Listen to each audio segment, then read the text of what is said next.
If it feels harder than usual to keep your head above water right now, you're not imagining it. The weight of recent national events has many people looking inward, searching for some kind of stress relief. For many, this search leads straight to the wellness industry. From green juices to mood-boosting gummies and skin patches, wellness often comes packaged as a solution. Last year, Americans spent $2 trillion chasing better sleep, skin, nutrition, focus, you name it. But before examining how big the industry has become, we start with something simpler and harder to define. What does wellness even mean anymore? You're talking about nutrition, fitness, movement, stress management. It's all these different sectors. But at its most basic level, wellness is a pursuit of well-being outside the realm of medicine. So basically everything that medicine and insurance won't touch. So it's all the ways we want to physically, mentally, and spiritually feel better or be healthier. But the term wellness is just so general and vague. There is no agreed upon definition of what well is. And it's one reason why the wellness industry has grown so big. Literally anything can be wellness as long as it makes you feel good, right? And it's why, it's devolved into this ambiguous marketing term that can just as easily mean activated charcoal toothpaste as it does mindfulness. That's Rina Raphael, journalist and author of The Gospel of Wellness, Gym Gurus, Goop, and the False Promise of Self-Care. While today's wellness culture may seem new, another expert, Amy Larocca, says its rise follows a familiar historical pattern. During times of sort of cultural change and cultural uncertainty, wellness tends to really boom. So we saw in Europe, there was a big wellness surge around the Industrial Revolution when people were worried that life was becoming disconnected from the earth and people were moving from a more agrarian to a more urban, factory-based types of work. And the closest parallel I can draw is that in my lifetime, we've moved from doing things in person to doing things digitally. And that stokes a lot of the same fears that the Industrial Revolution stoked in people back then. And so it speaks to a lot of, desire for things to be real, for desire things to be pure, come in their natural state, protect yourselves from change, the change of society that's really, really scary. Amy Larocca is a journalist and the author of How to Be Well, Navigating Our Self-Care Epidemic One Dubious Cure at a Time. During times of uncertainty, she says that focusing on health and wellness can make people feel more in control. But, according to Raphael, the problem isn't wellness itself, it's the way it's marketed.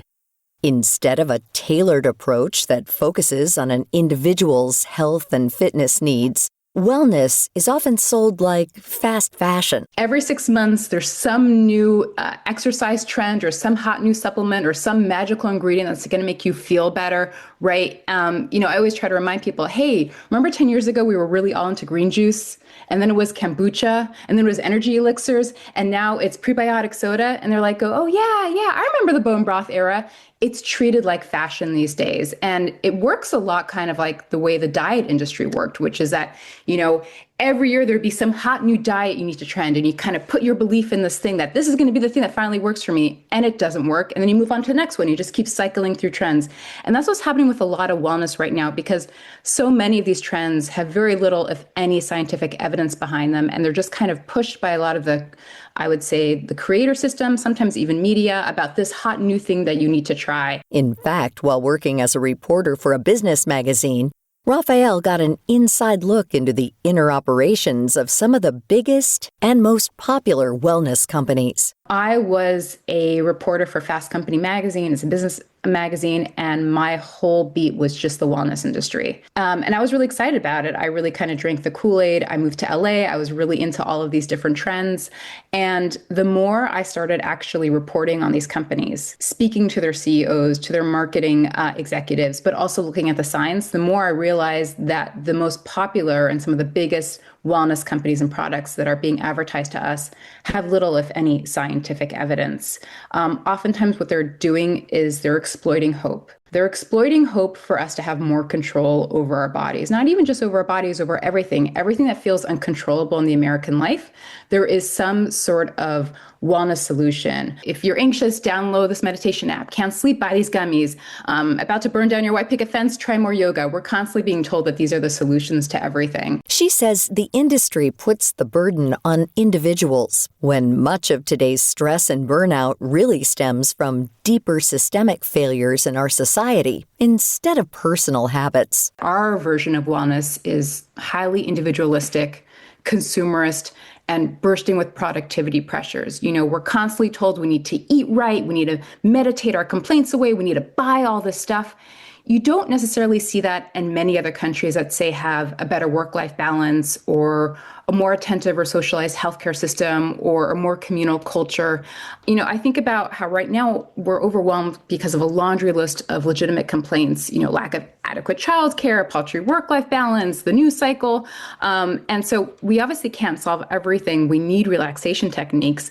But a lot of times in the wellness industry, all these solutions ultimately funnel down to buy this thing, the apps, the classes, the spa goodies. So instead of banding together and demanding, systemic solutions or even, demanding something like better women's health research funding, it's about retreating to the self. It's self-soothing, self-optimization, self-pampering. We clutch our healing crystals, we ride our Pelotons, we take our bubble baths. Me, myself, and my credit card are basically the answer. Wellness is largely marketed to women, and the data shows they're the ones spending the most. According to a 2024 report from consulting firm McKinsey, women account for about 60% of overall spending in the wellness industry. Larocca says this is partly because some of them don't get any answers from their doctors. And when this happens, the wellness community offers something, anything to try. An example I can give you is autoimmune disease, which disproportionately affects women, has been very, very, very understudied. And women who suffer from autoimmune disease have really found lively communities online to share their experiences, talk about what has helped, what hasn't. And I know that for a lot of those people, women specifically, they don't feel that the wellness industry is an alternative. They would love to go to their mainstream doctor, but in a lot of instances, the doctor just doesn't have the answers because historically there's been so many biases in the way mainstream health is conducted in America. To be clear, some wellness approaches do help.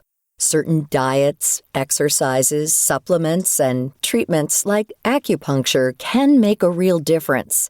But Larocca stresses they're meant to complement modern medicine instead of replacing it.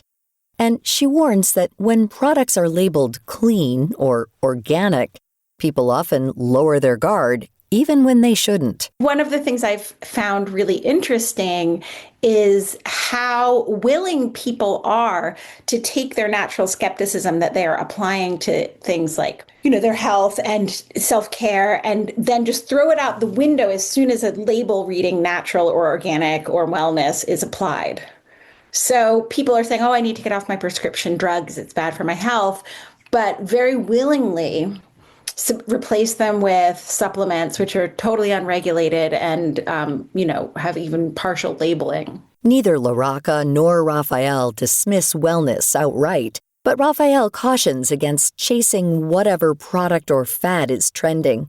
She says real health and wellness comes from paying attention to what actually works for your body and being overly cautious about what's being inflated to get your attention. The thing I will say is that wellness is so individualized. What might work for me might not work for you. Some people feel really great after they go for a run. Some people, that's not what works for them. Some people need to go on a walk with a cup of tea. So I think people really need to be honest about what works for themselves personally versus what's being sold to them as the hot new thing.